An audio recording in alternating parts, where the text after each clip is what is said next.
Olá, meus alunos de consultoria de marketing. Estamos aqui mais uma vez para poder falar sobre as unidades 5 a 8 da disciplina e colocar alguns pontos bastante importantes que vocês devem considerar. Tá certo? Eu sou o professor Alexandre de Castro. Espero que tenham gostado dos vídeos da aula, né? 1 e 2, 3 e 4. Bom, vamos lá. Bom, pensar em consultoria é pensar na estrutura, né? Eu observei as atividades práticas, né, os trabalhos de vocês, e que por sinal muito bons, né? Trabalhos muito relevantes ali. E aí quando a gente fala assim, qual é a estrutura que se deve seguir diante de uma empresa, né? Como que a gente pode considerar essa consultoria? Primeira coisa, olhar para o mercado. Então, como que eu olho para o mercado? Eu vejo, na verdade, quais são os fatores e em qual categoria de serviço se insere. Como é que esse mercado se comporta, né? As concorrências que ali estão. Então, são pontos bem relevantes aí. E aí, ao iniciar essa constituição da consultoria, o consultor ele deve estar ciente de que necessita esclarecer o seu foco, buscar oportunidades, né, dentro dessas áreas de maior interesse e, claro, necessidade de atendimento. Sempre pensando na necessidade do cliente, desse contratante. E aí nós temos que pensar quanto à estrutura. Então tem alguns princípios.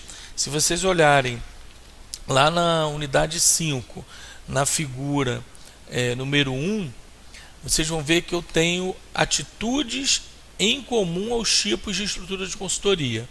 E aí a gente considera a complexidade e dificuldade na negociação e nível de aceitação e resistência, adequação à realidade do cliente, metodologia, tempo para a contratação e grau de flexibilidade.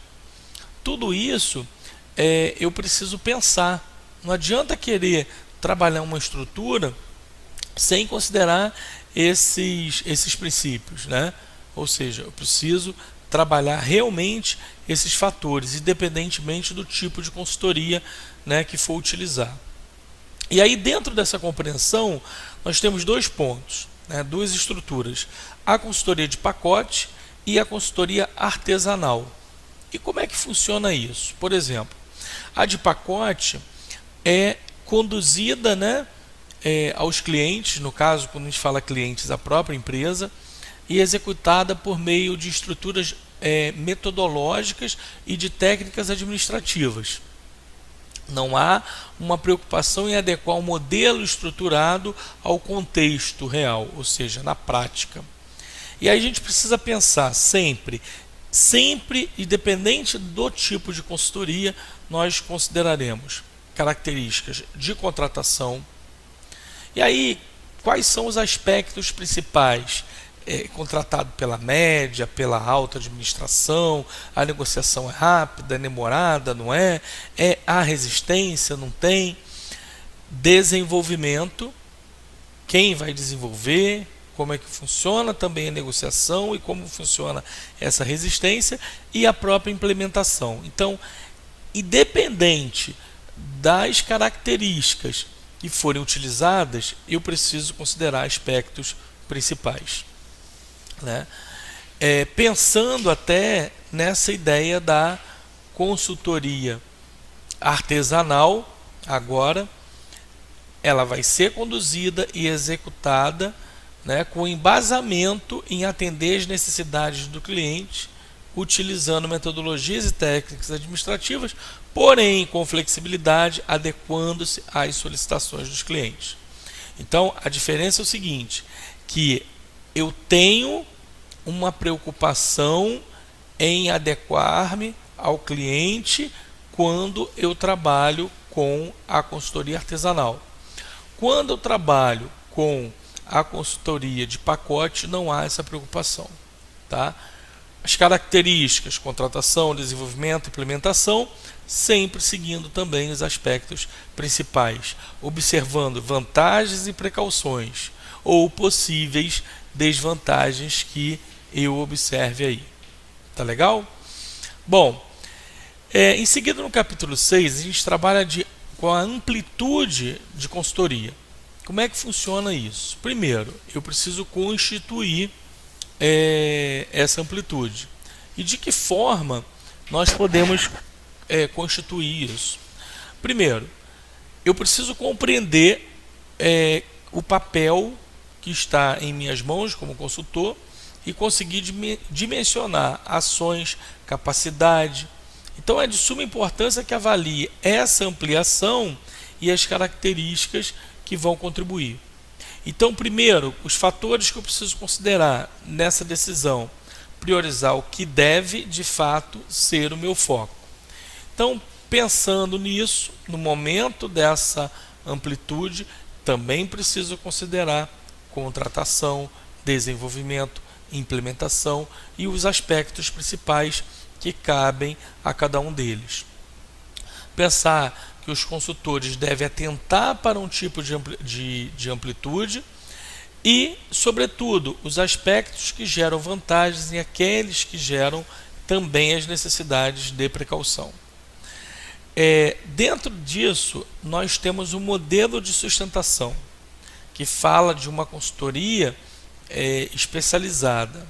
Consideramos uma base conceitual, a forma de postura e atuação existente, a experiência do profissional. Eu nunca tive experiência na área, né? Então eu posso trabalhar com consultoria? Será?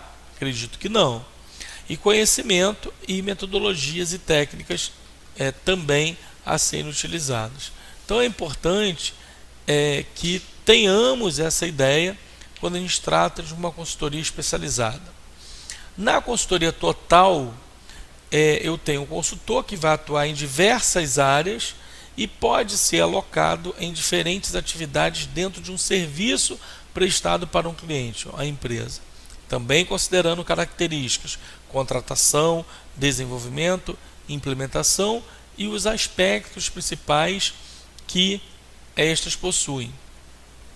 Já a consultoria globalizada, essa trata-se desse consultor que procura se consolidar em empresas que já são globalizadas, incluindo aquelas que atuam em diferentes lugares do mundo, ou até mesmo observando características dessas empresas, percebendo as suas características, os seus aspectos principais, as vantagens e precauções ou possíveis desvantagens que porventura tenham. Além disso, trabalhamos também dentro da visão de que há uma preocupação dessa consultoria total, e aí eu tenho duas ramificações. Os consultores associados são consultores especialistas em determinado assunto que vão dividir aí as atividades, né, para atender a empresa, e uma cooperativa de consultores, né, que vão atuar em rede, compartilhando aí as atividades com outros consultores especializados, também, claro, dividindo esses custos de operação, o que de repente pode viabilizar todo o processo. Tá legal?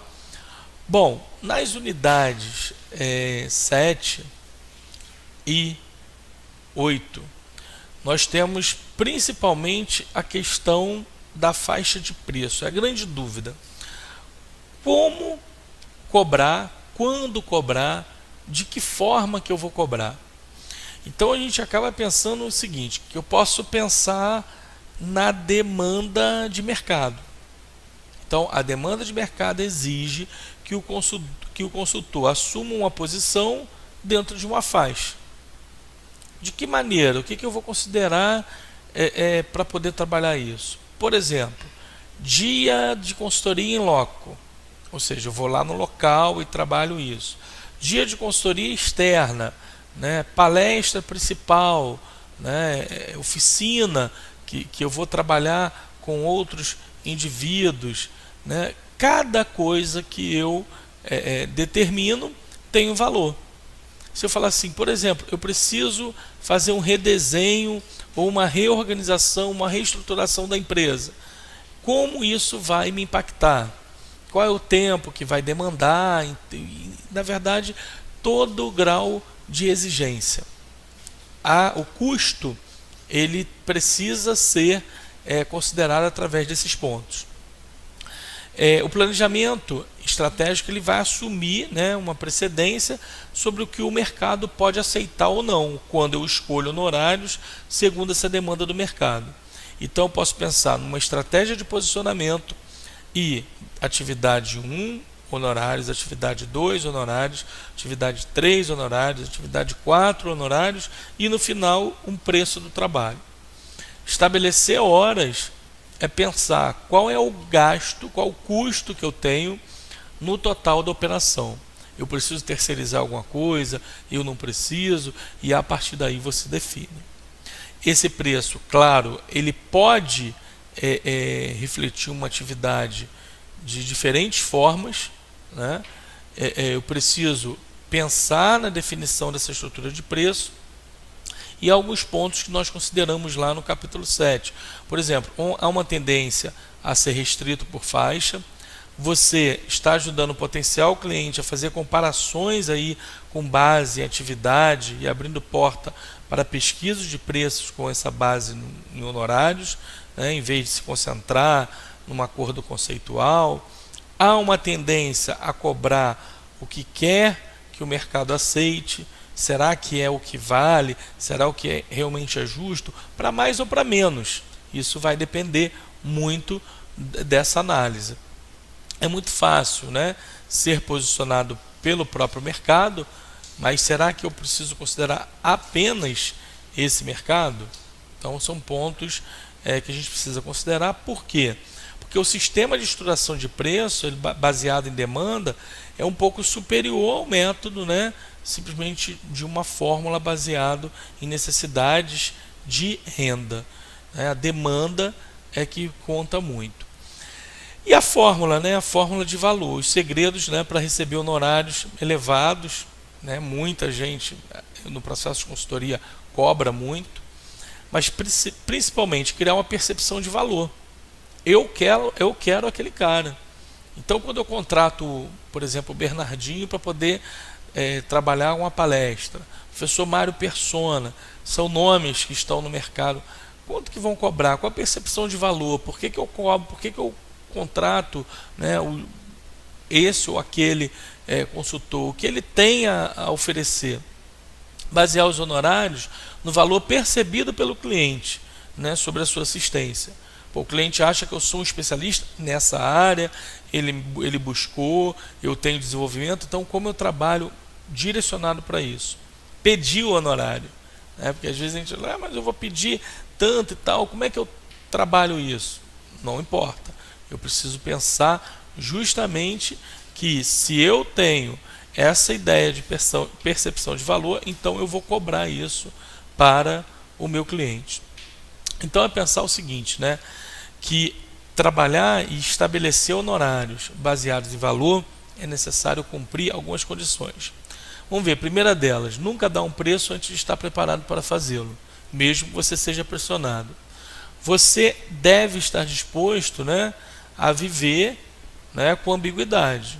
Então não é responsável por trabalhar número de horas, né, como é que funciona toda a situação quando tem a questão de viagem. Deve gastar tempo construindo a relação até a venda ser feita conceitualmente e até que todas as pessoas importantes em posição de decisão estejam de acordo. Se o cliente quiser negociar uma redução de preço, pode fazer, explicando o tipo de valor que serão perdidos em cada redução de honorários e preparar para rejeitar o trabalho. Se o seu trabalho não possui valor para você, não vai ter valor para o cliente. Bom, no capítulo 8, pontos importantes que a gente deve considerar: o calendário, o tempo de execução e as responsabilidades conjuntas. A responsabilidade numa consultoria não é apenas do consultor. Então eu tenho que estabelecer: as minhas responsabilidades são as seguintes, e as suas responsabilidades são essas. As nossas responsabilidades conjuntas são tais, justamente para que haja um bom entendimento de todos os lados. Pensar nos termos e condições, termos de honorários, pagamento, desconto, reembolso de despesa, tudo precisa constar no termos e condições, justamente para que não haja nenhum ruído no processo de informação. Entender a importância dessa aceitação, né? Buscar ver como será a aceitação dessa proposta e como vai acompanhar, né, o processo de perto, seja o cliente ele pode telefonar, ele pode ter retorno por e-mail, qual é a proximidade disso, tá certo? Bom, gente, eu trouxe os principais tópicos. Nossa prova está em cima do conteúdo das unidades 1 a 8. Não tem resumo, não tem questionário. É importante que seja entendido aí a necessidade de leitura, de estudo, de pesquisa. Dizer que eu estou à disposição de vocês através da central de mensagens, né? Então, por favor, mandem mensagens através da central e não por e-mail, porque a central de mensagens é o canal oficial para esse atendimento. Muita atenção aos prazos, tá? Prazo de prova, principalmente, e dizer, né, que é importante que você vá além da sala de aula. É isso aí, um ótimo final de período, bons estudos, desejo muito sucesso, satisfação imensa, né, em tê-los como alunos na disciplina de consultoria em marketing. Tá legal? Um abraço, sucesso e até a próxima.